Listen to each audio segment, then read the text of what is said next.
ꯌꯥꯝ ꯅꯨꯡꯉꯥꯏꯕ ꯄꯣꯠꯅꯤ ꯁꯤꯗꯤ ꯑꯁ ꯌꯥꯝ ꯐꯔꯝꯃꯦꯕꯣ ꯏꯇꯥꯎꯁꯨ ꯁꯨꯡꯁꯣꯏ ꯁꯣꯏꯗꯅ ꯃꯁꯤ ꯊꯥꯗ ꯌꯥꯗꯦꯀꯣ ꯑꯩꯅ ꯄ꯭ꯔꯦꯖꯦꯟ ꯇꯧꯗꯣꯏꯅꯤ ꯄꯥꯝꯕꯤ ꯑꯩ ꯄꯥꯝꯕꯤ ꯑꯃꯗꯤ ꯄꯨꯈ꯭ꯔꯤ ꯑꯩꯉꯣꯟꯗ ꯍꯥꯏꯗꯕꯗ ꯄꯥꯝꯕꯤ ꯐꯨꯛ ꯂꯩꯕꯅꯦꯀꯣ ꯑꯗꯣ ꯑꯩꯅ ꯃꯥꯅ ꯍꯥꯏꯗꯁꯨ ꯑꯩꯅ ꯄꯥꯝꯕꯤ ꯃꯥꯒꯤ ꯀꯣꯟꯅꯅꯕꯗꯤ ꯁꯤꯗꯒꯤ ꯑꯩꯅ ꯄꯤꯗꯣꯏꯅꯦꯕ ꯃꯥꯅ ꯊꯥꯒꯦ ꯍꯥꯏꯕ ꯄꯥꯝꯕꯤ ꯃꯁꯤꯡ ꯑꯩꯁꯦ ꯂꯣꯏꯅ ꯑꯩꯅ ꯁꯄ꯭ꯂꯥꯏ ꯇꯧꯗꯣꯏꯅꯤ ꯃꯥ ꯆꯤꯡꯗꯀꯣ ꯃꯥꯒꯤ ꯆꯤꯡ ꯂꯝꯁꯦ ꯆꯥꯎꯅ ꯂꯩꯌꯦꯕꯀꯣ ꯊꯥꯍꯟꯗꯣꯏꯅꯦꯕ ꯃꯌꯥꯝ ꯑꯗꯨꯗꯨꯒ ꯑꯩꯈꯣꯏꯒꯤ ꯃꯥꯅ ꯂꯣꯏꯅꯤꯡꯕ ꯁꯟ ꯂꯣꯏꯒꯦꯔꯥ ꯑꯗꯒꯤ ꯍꯥꯃꯦꯡ ꯂꯣꯏꯒꯦꯔꯥ ꯑꯗꯨꯗꯤ ꯃꯥꯒꯤ ꯂꯣꯏꯅꯤꯡꯕ ꯀꯨꯁꯤ ꯇꯧꯖꯔꯖꯅꯤꯀꯣ ꯑꯗꯨꯗꯨꯒ ꯁꯖꯤꯛꯅ ꯑꯃꯨꯛ ꯑꯩꯒꯤꯁꯤꯗꯒꯤ ꯄꯥꯝꯕꯤ ꯆꯥꯔꯁꯦ ꯁꯄ꯭ꯂꯥꯏ ꯇꯧꯔꯗꯣꯏꯅꯦ ꯃꯥꯅ ꯊꯥꯖꯔꯒ ꯃꯥ ꯍꯣꯠꯅꯖꯔꯖꯅꯨ ꯃꯥꯏ ꯏꯄꯥꯛꯇꯤ ꯌꯦꯡꯃꯤꯟꯅꯁꯦ ꯃꯥꯁꯨ ꯇꯧꯕꯗꯣꯀꯣ ꯃꯌꯥꯝ ꯑꯇꯩ ꯌꯦꯡꯕ ꯃꯍꯨꯠꯇꯤ ꯁꯤꯒꯨꯝꯕ ꯑꯐꯕꯁꯤꯡꯁꯦ ꯌꯦꯡꯉꯨꯍꯦ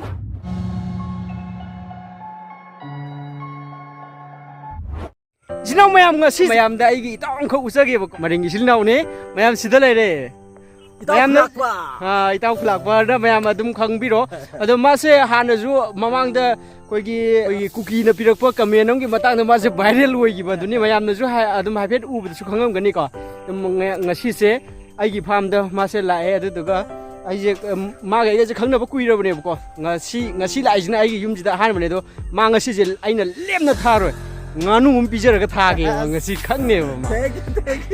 nganu mai pijar thadoine ado mayam to aigi sajik phan baje ma sajik phan baje aije video nambi na ba aije mi laite ngasi je video su namhan duine ba ma sajik yam pharame he sidi ai sumai tawraba san loibagi awaba kari ta leiraroi aswai da sum yam nong taraga song kaidoraga song sidi yam nakna leirame aduna sanje adu itaw bisi sanna du yam pame itaw na yengo bako magi sanna chabu khachado as khu pam ti pam ji sigi pandi se kai degi lawrakone ba si manipur na me am ta udi ba manipur ne te itaw bi aina mapan degi chen bane gujarat degi ko pambi amam khatane sida hori myam ji itaw bi yam phade ado aina mase itaw bi da su present tawdoine ma su than doine aduga ma su than doine ma sungsoi soidana ma ꯑꯩꯈꯣꯏꯒꯤ ꯃꯅꯥ ꯃꯁꯤꯡ ꯆꯥꯕ ꯍꯥꯃꯦꯡ ꯈꯪꯗꯦ ꯁꯟ ꯈꯪꯗꯦ ꯏꯔꯣꯏ ꯈꯪꯗꯦ ꯁꯒꯣꯜ ꯈꯪꯗꯦ ꯀꯝꯄꯜꯁꯔꯤ ꯃꯥ ꯍꯧꯖꯤꯛ ꯂꯣꯏꯗꯦꯕꯀꯣ ꯑꯩꯅ ꯂꯣꯏꯍꯟꯗꯣꯏꯅꯦꯕ ꯃꯌꯥꯝ ꯁꯨꯃꯥꯏꯅ ꯂꯣꯏꯕꯤꯌꯨ ꯀꯥꯟꯅꯕꯤꯌꯨ ꯃꯌꯥꯝ ꯑꯗꯣ ꯏꯇꯥꯎ ꯃꯌꯥꯝꯗ ꯑꯩꯒꯤ ꯌꯨꯇ꯭ꯌꯨꯕ ꯆꯦꯅꯦꯜꯁꯦ ꯑꯝꯇꯪ ꯀꯩꯅꯣ ꯇꯧꯕꯤꯔꯝꯃꯣ ꯍꯥꯏꯗꯤ ꯁꯤꯌꯥꯔ ꯂꯥꯏꯛ ꯚ꯭ꯌꯨꯁ ꯃꯌꯥꯝ ꯂꯥꯛꯇꯕꯁꯤꯡꯗꯣ ꯃꯌꯥꯝ ꯈꯤꯇꯪ ꯍꯥꯏꯕꯤꯔꯝꯕꯅꯦ ꯏꯇꯥꯎꯗꯨꯅ ꯑꯁ ꯑꯇꯩꯒꯤ ꯑꯇꯩ ꯑꯇꯥ ꯀꯔꯤ ꯃꯣꯏꯒꯤ ꯊꯣꯛ ꯊꯥꯛꯀꯤ ꯀꯔꯤ ꯁꯨꯝ ꯀꯥꯟꯅꯗꯕꯗ ꯚꯤꯗꯤꯑꯣ ꯄꯨꯛꯅꯤꯡ ꯌꯦꯡꯕ ꯃꯍꯨꯠꯇꯤꯀꯣ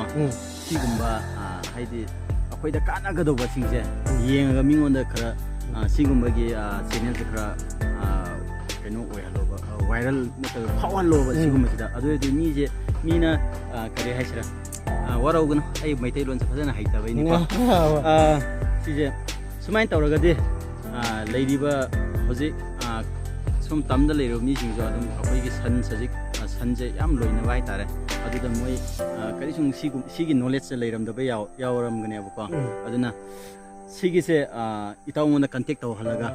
ꯋꯥꯔꯦꯞꯗ ꯁꯤꯒꯤ ꯆꯦꯅꯦꯜꯁꯤꯗ ꯀꯩꯅꯣ ꯈꯪꯕꯤꯔꯒ ꯁꯤꯒꯤ ꯚꯤꯗꯤꯑꯣꯁꯤꯗ ꯈꯪꯕꯤꯔꯒ ꯁꯤꯒꯤ ꯀꯩꯅꯣ ꯁꯖꯤꯛꯁꯦ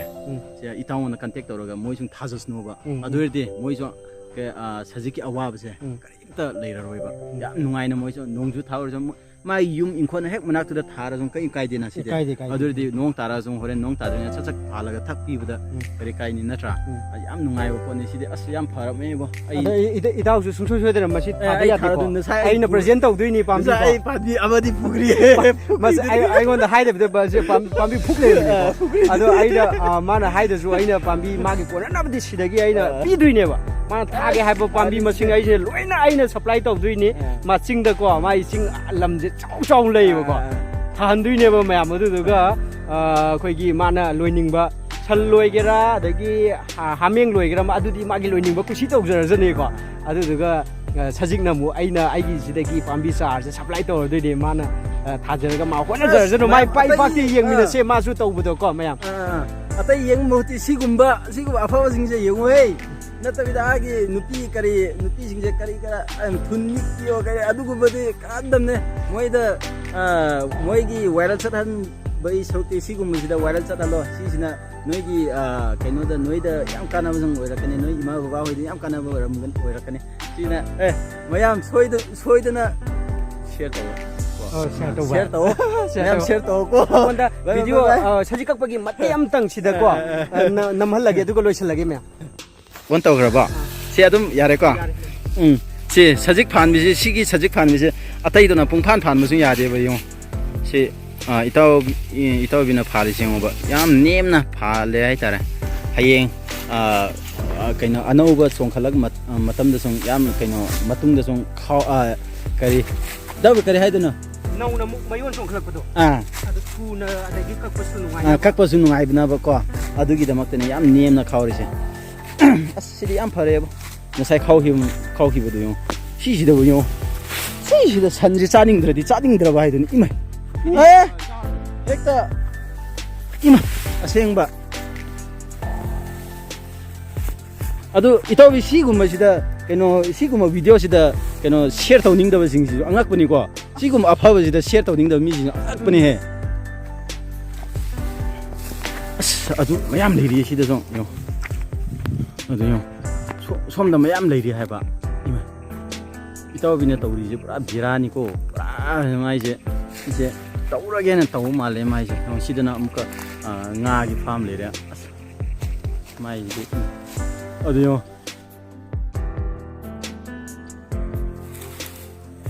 나사이 개노기 사직 판 기베이도 아직 부가더래 하고 이따세 바후발리 사도래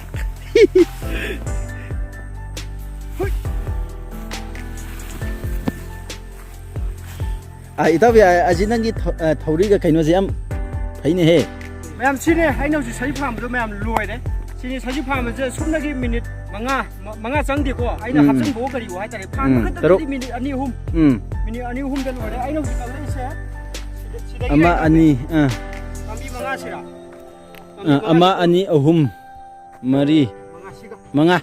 ambi manga na ni singai mayam thui je yengbi tabi si ordi kaido bai sajik thiba chatoi do haibadi da yo atopa thabak tok chetho jore halak ba aigi sajik leijaina ha tok law changaga tok phalaga pu yare haibani da tawi lumbra ba ai khra pu ge di yadi sida leire sini wangbai chang je mayam sikka abani tu tawi si ordi as kaido bai sajik thiba chalo jong kai ta matha sanai leite tara aina bazar salu ra song horen thengna hala jong ware ma thengna hala ya je ba ai adui da makta as ai sajik phandre to yong khan mai leitre ba sidi singong jida nakna leije ai hujik ta kumai ne adu hujik dum phali ne to lawn as ai gi sajik leijaina ha to lawn chang pa dum phala sine ba sidi soidra tawre rage mayam share tok san biro mo mayam siku afabase share to thank you mayam akoi ki kanglei chai sil nang mayam punamak subscribe tok san biro mo notification to ting lo nam jalo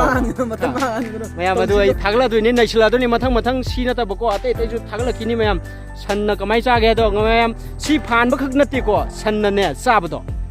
sanna kamai cha ge ha do kayam pam cha ge ha do mayam ai usara ke bako tha bagi kamai thagani adagi matang thana ba kakpuna kamai kakkani leibak na kamai na semgani thana bagi da makta haibado mathang aina hujik somda uri ba tu